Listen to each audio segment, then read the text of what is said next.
You got the lyric, "They just want war," and Yeah. then also you was talking about in a different interview the song "Storm About to Burst." How it's about, you said it's an explosion at the end of a long fuse and the reckoning that comes after. Yeah, I mean,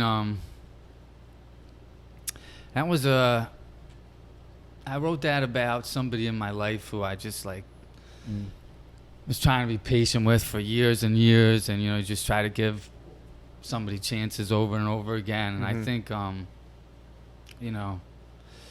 the patient slow storm can be the heaviest one sometimes. And it was just a moment. It was just like I don't know what the word is I'm looking for, but it was just like that moment right before the storm is about to burst. If somebody's ever infuriated you, Yeah, of course.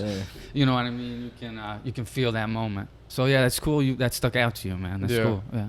I thought, you know what I thought it was about? I thought it was like all this. Well, we just had John Joseph on the show, and he was talking about, he's into like That's Hare Krishna consciousness and all Hell that. yeah. And in that, they talk about the Kali Yuga, which is like the era where everything's all messed up. Yeah. And everything's just like, everybody's confused, whether they know it or not. Like, they think that what they have their lives centered upon is what it should be, but really they're just like almost blinded and all that stuff. So I kind of thought it was about that. Like, it's been a long fuse of. Well, it is too. things You know what I getting mean? built It's up. about all that. I mean, that was the moment the personal moment that inspired it, but that's kind of why the way I wrote it the way I did, because it's just about that moment, whether it's a person or a place or a time. It reminds me of like the George Floyd stuff. It's like, because every day there's police brutality and abuse. Yeah. And it's just like every day a little bit, until finally the storm's about to burst. That thing happens, pop. Fuck yeah. Everybody takes it to the streets and it gets crazy. Absolutely. It's been building up in these people, and finally they have an outlet, to like really speak their voice. Enough is enough. We're destroying everything. I'm all about it. Let's go. What did you think about when that was going down? Like some of the, especially as someone who wrote like "They Just Want War." It's like some of the more violent stuff, and I mean like the burning of the police station and shit. Yeah, I mean they burned the police station. They also destroyed, from big business to small business, like everything. Like, yeah. What are your thoughts on that?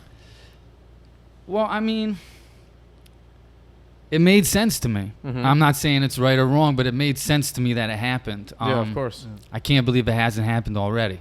Yeah. It all kind of made sense to me, and at the end of the day, that police station will be replaced, and those human lives won't be, man. So, I mean, if I'm being honest, I love this shit. When I saw that police station burning, I loved it. I can't help it. I loved it. It was I couldn't believe that in my lifetime I watched on TV a police station get surrounded, captured, and destroyed. I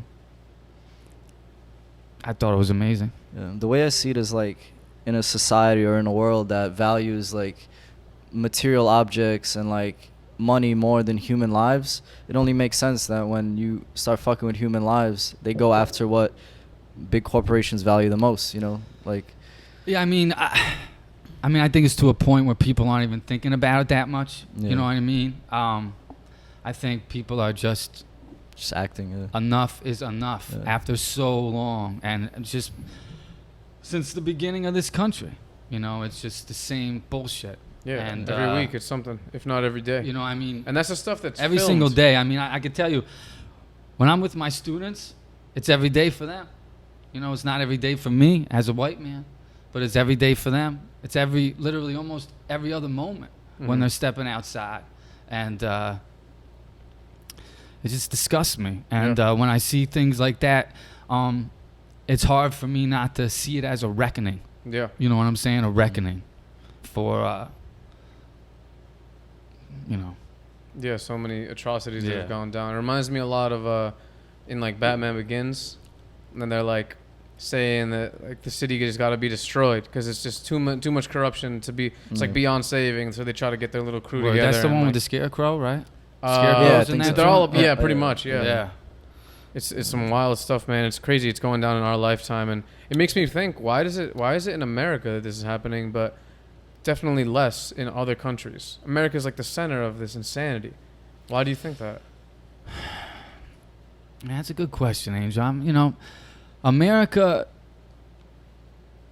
the United States it's kind of its own beast when you look at its history and how it was formed, and there are things that you can compare to it, but only so much, I don't know, I kind of like to, I don't know, I'm not sure why. Maybe that has something to do with it, but I know the type of diversity we have here, all living on top of each other. I haven't traveled the world much. I was gonna, but COVID stopped that. But I would think that has something to do with it. Yeah, I agree 100%. Yeah. It's easy to be. Of course, there's gonna be problems because there's so much diversity. People from different, even just not from a racial perspective. There's just people from different walks of life, different cultures, different parts of the planet, all in one place. They're just gonna think differently, naturally, even if you're not talking about race or color of skin or anything like that.